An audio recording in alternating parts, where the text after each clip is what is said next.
Bismillah. Assalamualaikum warahmatullahi wabarakatuh.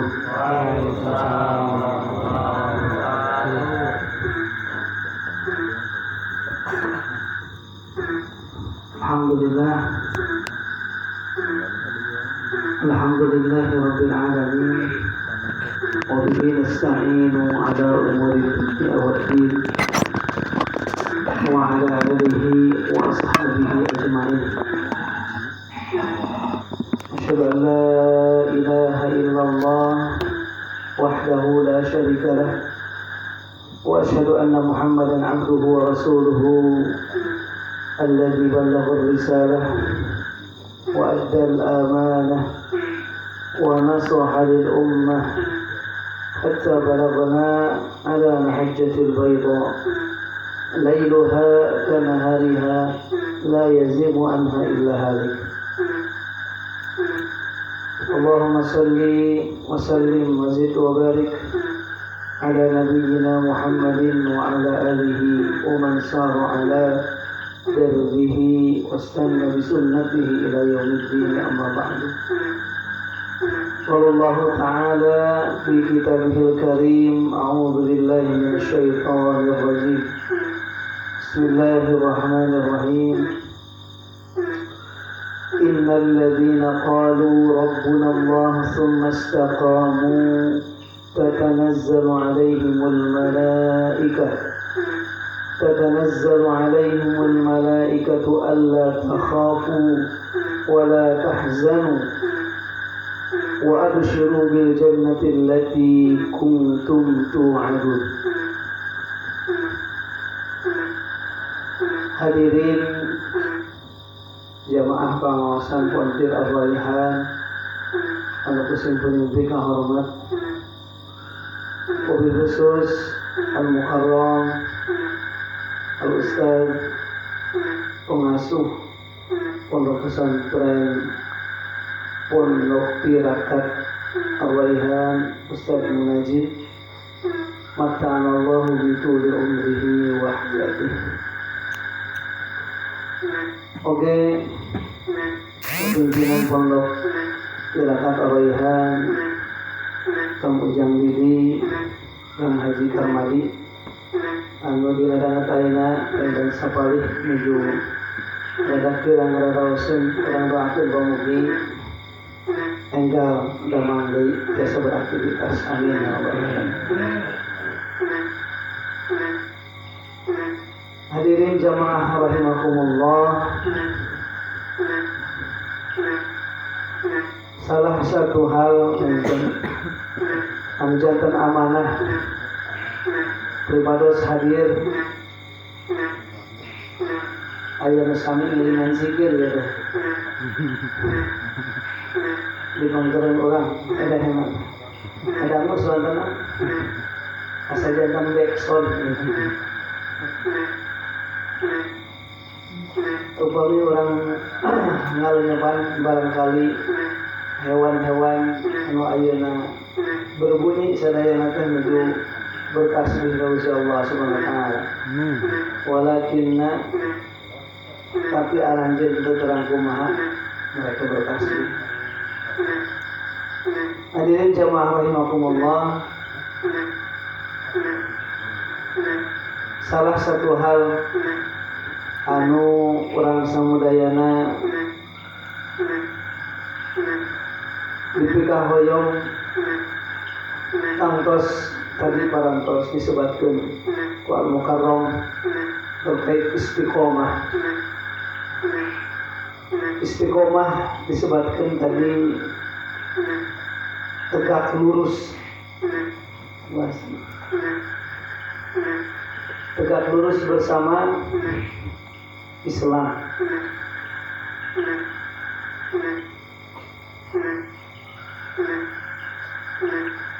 Ketika orang samudayana nyebatkeun atau lebih parantos ngaikrarkeun yen orang teh jalmi-jalmi anu beriman bahwa kita semuanya adalah orang-orang yang beriman kepada Allah Subhanahu wa taala, mengaku muslim, maka menjadi seorang yang muslim adalah kita menjadi orang yang tunduk patuh kepada segala perintah Allah Subhanahu wa taala dan menjauhi larangan-larangan. Kita disebutkan konsekuensi, Pak. Ibarat orang jadi PNS, konsekuensi jadi PNS kumaha? Pemenang misalnya, ngilingan kampanye, ikut-ikutan menjadi politik praktis. Konsekuensi jadi PNS, maka sehari-hari harus datang tepat waktu mengisi absen ke tempat kerjanya, fingerprint dan sebagainya. Menjadi PNS itu tugasnya berat, banyak gitu. Maka konsekuensi yang hadir itu harus dilaksanakan, harus dilakukan. Pun menjadi seorang muslim itu adalah menjadi sebuah kenikmatan yang besar dari Allah Subhanahu wa taala, tapi juga ada konsekuensi di dalamnya. Kita harus tunduk dan patuh kepada Allah Subhanahu wa taala. Kepatuhan dan ketundukan kita kepada Allah Subhanahu wa taala itulah yang kemudian kerangka istiqomah masuk di dalamnya. Sehingga istiqomah ini hakikatnya adalah sebuah sikap. Istiqomah ini adalah sebuah upaya yang terus dilaksanakan oleh orang-orang yang beriman, oleh orang-orang yang mengaku telah menyerahkan dirinya kepada Allah Subhanahu wa taala. Dalam ayat Al-Quran yang tadi disebutkan, dibacakan yaitu surat Fussilat ayat 30, Allah Subhanahu wa taala berfirman, sesungguhnya orang-orang yang mengatakan Rabb kami ialah Allah, innal ladzina qalu rabbuna Allah, kita upami disebutkan jalmi anu menyebarkan Rabb kami adalah Allah, ya berarti adalah jalmi anu muslim, jalmi anu mukmin.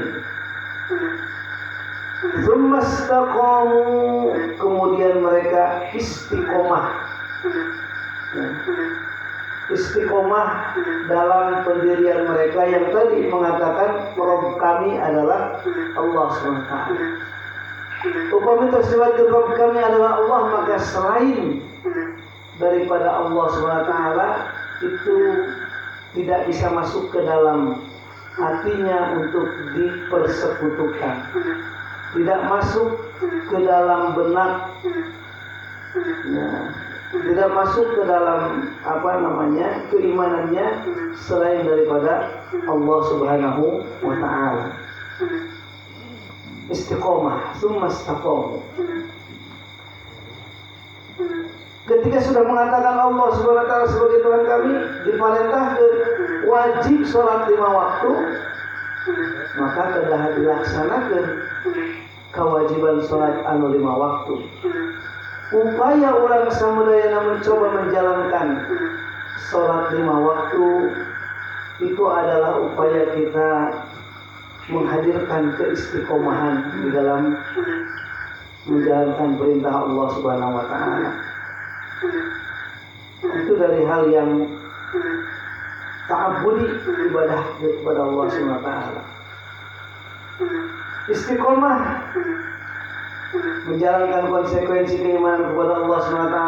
Saudara Allah, lamun orang samudayana berbicaralah yang baik. Dalam surat Al-Baqarah, wa qulu lin-nasi husna, berkatalah perkataan yang baik kepada sesama manusia. Itu perintah dari Allah SWT. Banyak yang intinya adalah ajaran-ajaran Islam atau ajaran-ajaran syariat yang mengajarkan kepada kita tentang ta'abudi, ibadah vertikal kepada Allah SWT, dan ibadah horizontal, bagaimana kita bermuamalah dengan manusia. Hadirin yang dirahmati Allah SWT, ketika kemudian kita bisa menghadirkan atau kita mampu beristiqomah, maka Allah Subhanahu wa taala tatanazzalu alaihimul malaikah, para malaikat akan turun kepada mereka. Saparantos turun teh sanes turun unggul, tapi kemudian memberikan motivasi. Kunaon kang jika malaikat turun berat istiqomah teh saur Rasulullah, hal yang paling sulit dalam riwayat yang pernah dalam sebuah hadis yang maknanya mengatakan bahwa Rasulullah SAW yang membuat sampai beruban itu adalah terkait apa itu istiqomah, melaksanakan istiqomah, saking sulitnya. Maka malaikat itu tatanazzalu alaihimul malaikah, orang yang berupaya terus mempertahankan konsekuensi keimanan kepada Allah, istiqomah, tatanazzalu alaihimul malaikah, para malaikat itu turun kepada mereka dan kemudian memotivasi mereka, Allah takhafu, jangan kamu merasa takut, Allah takhafu. Kenapa orang-orang yang istiqomah ini kemudian apakah mereka diliputi ketakutan? Bisa jadi diliputi ketakutan akibat konsekuensi dalam kehidupan yang tadi harus dijalaninya.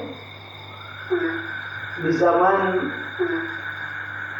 sahabat sendiri diperlihatkan Bilal bin Rabah, konsekuensi dari keimanannya, dia harus kemudian akhirnya melewati penderitaan atau cobaan oleh tuannya yang bernama Umayyah, disiksa di tengah padang pasir, diterik, tangannya diikat, kakinya diikat, lalu ditimpakan batu yang besar di atas tubuhnya dan dipaksa untuk kembali kepada kejahiliahan dan meninggalkan ajaran Islam. Tapi kemudian Bilal bin Rabah mengatakan ahad, tetap mengatakan bahwa Allah itu Tuhan yang satu, tidak ada Lata, tidak ada Uzza, tapi Allah SWT Tuhan kami. Maka itu contoh mungkin konsekuensi dari keimanan, sehingga itulah yang kemudian sebagai manusia biasa akan muncul ketakutan. Tapi kemudian Allah turunkan malaikat untuk kemudian membisikkan ke dalam hatinya untuk menguatkan, Allah takhafu, janganlah kalian takut, Allah takhafu wala tahzanu, dan janganlah kalian bersedih, wa abshiru bil jannah, dan bergembiralah kamu dengan memperoleh surga yang telah dijanjikan Allah Subhanahu wa taala kepada. Quran surah Fussilat ayat 30. Hadirin yang dirahmati Allah Subhanahu wa taala, inilah yang kemudian kita lihat para ulama memang menafsirkan maksud daripada ayat di atas. Istiqomah itu sebenarnya adalah istiqomah apa? Kalau saya tadi menjelaskan istiqomah dalam menjalankan konsekuensi keimanan kita kepada Allah Subhanahu wa taala. Nah, para ahli tafsir mengatakan bahwa istiqomah dalam surat Fussilat ayat 30 itu yang pertama adalah istiqomah di atas tauhid, yang sebagaimana dicontohkan oleh Bilal bin Rabah tadi, istiqomah di atas tauhid. Ini dikatakan oleh Abu Bakar As-Siddiq dan Imam Mujahid. Yang kedua, istiqomah dalam ketaatan dan menunaikan kewajiban Allah. sebagaimana dikatakan oleh Imam Ibnu Abbas, sahabat Ibnu Abbas, Al-Hasan dan Imam Qatadah. Jadi istiqomah dalam ketaatan menunaikan kewajiban Allah Subhanahu wa taala. Karena kalau kita sendiri rasakan bagaimana perjuangan melaksanakan sholat subuh yang kita sedang nyenyak-nyenyaknya tidur, barangkali kita harus kemudian bangun. Belum lagi ditambah cuaca yang mungkin pada saat kita bangun tersebut sedang hujan, rintik-rintik dan sebagainya. Tapi kemudian udara juga dingin, tapi kita harus bangun melaksanakan sholat subuh yang wajib. Kalaulah kemudian kita tidak mampu melaksanakannya, maka kita tidak bisa istiqomah. Itulah disebutnya istiqomah dalam ketaatan menunaikan kewajiban Allah SWT. Yang terakhir, yang ketiga, makna daripada istiqomah atau istiqomahnya itu dalam hal apa? Istiqomah di atas ikhlas dan dalam beramal hingga maut menjemput, sebagaimana dikatakan oleh Abu Aliyah dan As-Sudi. Nah, hadirin yang dirahmati Allah SWT, sebenarnya dari makna ketiga makna tadi itu tidak ada yang bertentangan.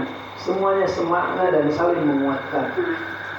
Istiqomah di atas tauhid, istiqomah dalam melaksanakan ketaatan atas perintah Allah yang wajib, kemudian juga istiqomah di atas ikhlas dalam beramal kepada Allah SWT hingga maut menjemput.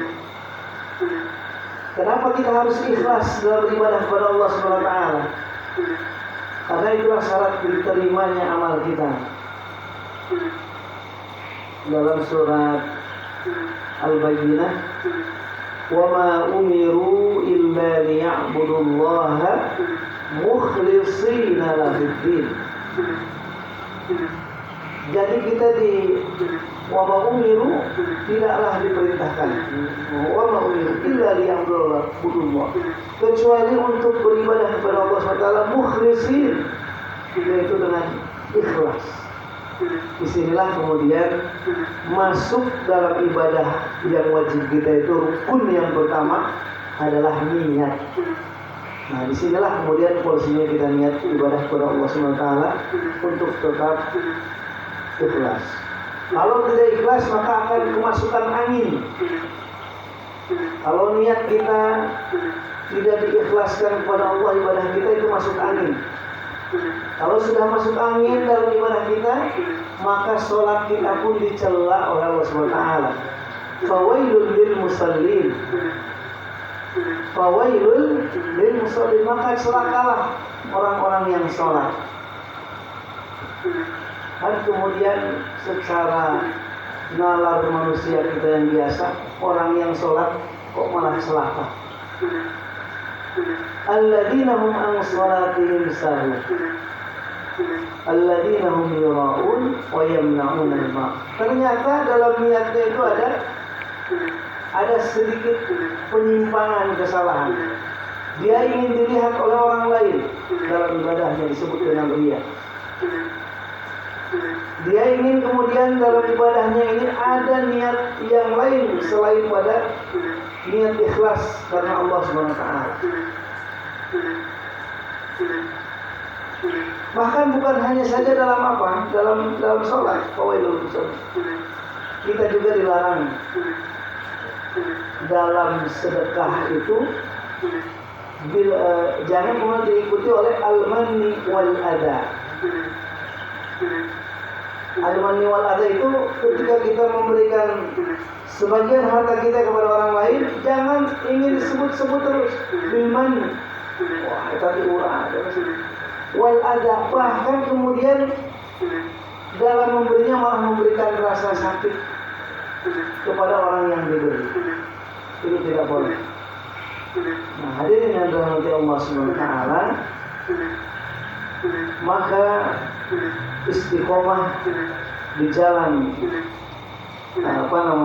di jalan kehidupan kita untuk mempertahankan ajaran Islam adalah sesuatu hal yang kemudian kata Rasulullah membuat rambut beruban, karena memang sungguh sangat berat, sangat berat.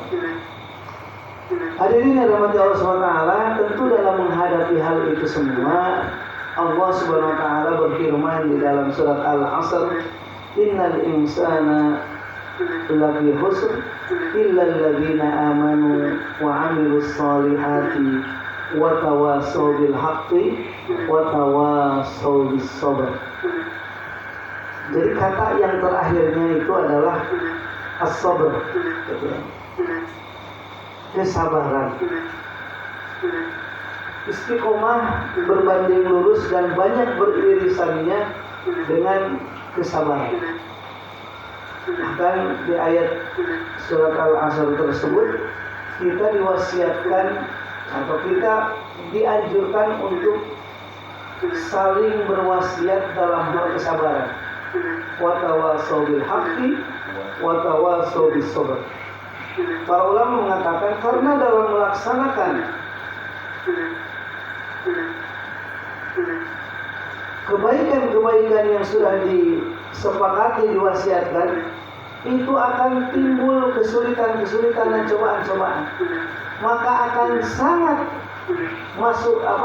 akan sangat mudah untuk menyelesaikannya dari permasalahan-permasalahan yang ditemui dalam melaksanakan kebaikan, yaitu dengan saling mewasiatkan kesabaran. Watawasaw bis sabr. Karena tidak ada lagi yang kemudian bisa menghalau atau menampung semua kesulitan-kesulitan kecuali bejana kesabaran, wadah kesabaran. Itulah yang bisa menampung. Nah, di sini salah seorang ulama mengatakan bahwa mamislul bala illa kamislil dhaif. Jadi bala itu adalah cobaan, musibah datang kepada kita itu sebagaimana seorang tamu yang datang kepada kita, yang turun kepada kita. Fa in rahubat bi qulumihi, kalaulah kemudian engkau rahubat, ada kelapangan dada dalam menerima tamu tersebut, kita akan senang.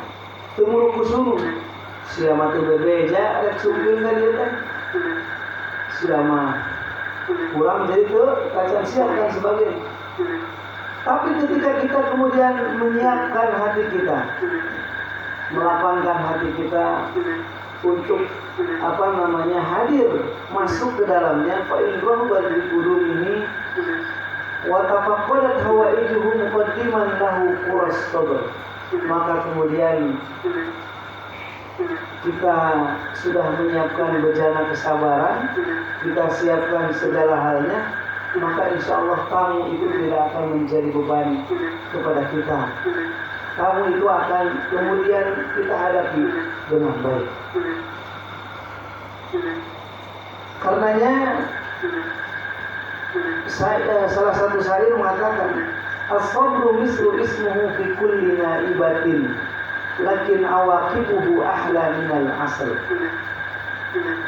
Bahwa kesabaran itu seperti namanya fi kulli naibatin, dalam setiap musibah, lakin awaqibuhu ahla minal asl. Tetapi kemudian akhirnya itu akan selalu lebih manis daripada manis.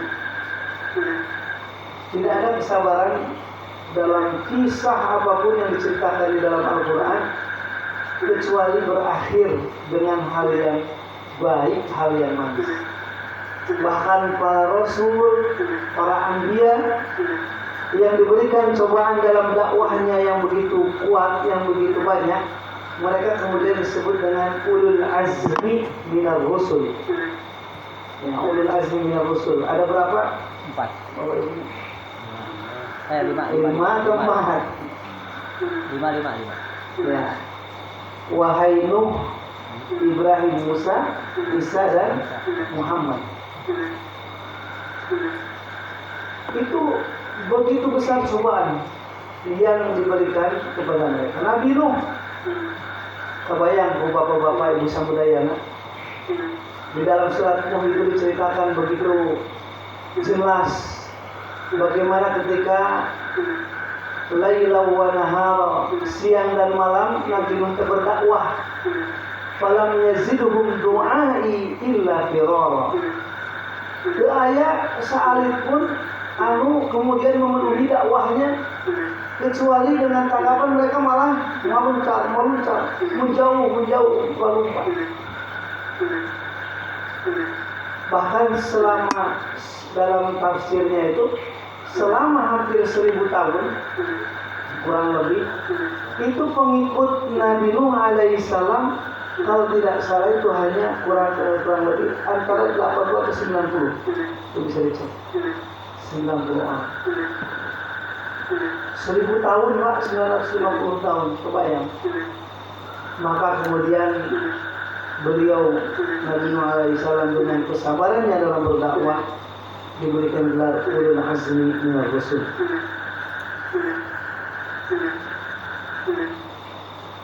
Hadirin yang dirahmati Allah SWT, maka untuk mempertahankan keistiqomahan kita berupaya untuk kemudian memahami keutamaan bersabar atau keutamaan mempunyai perhiasan sabar di dalam akhlak kita, di dalam sikap kita. Di antaranya adalah yang pertama, sabrun yastaujibul hub.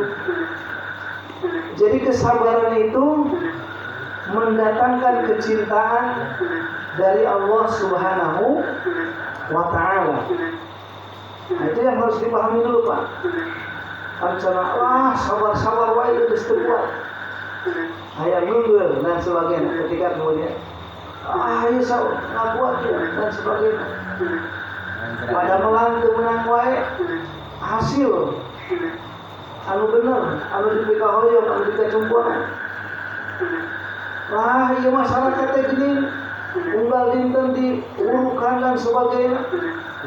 Tapi kemudian tenurut gaya ada mukul dan sebagainya. Sehingga kemudian ketika tidak ada kesabaran bisa jadi kita meninggalkan mereka. Bisa jadi kemudian para guru itu tidak sabar dengan muridnya, maka kemudian akan terjadi hal-hal yang juga tidak diinginkan. Karenanya Allah SWT berfirman, wallahu yuhibbus sabirin. Dalam surat Ali Imran ayat 146.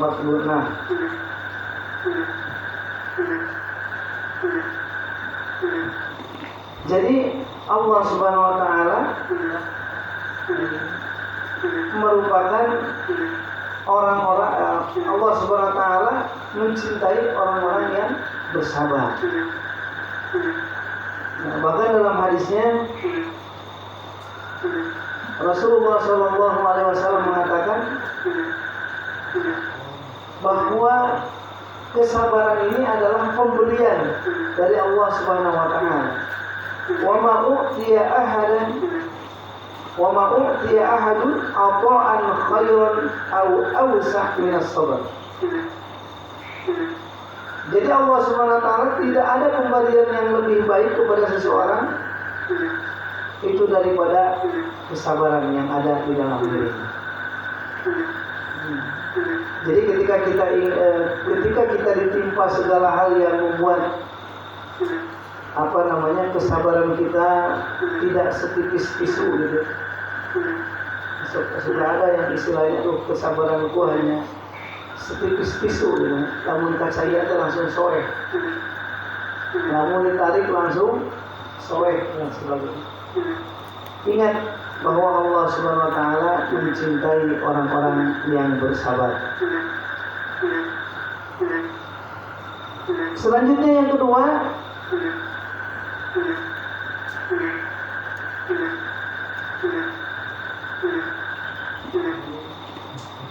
la mahdudun fi alamis sawab.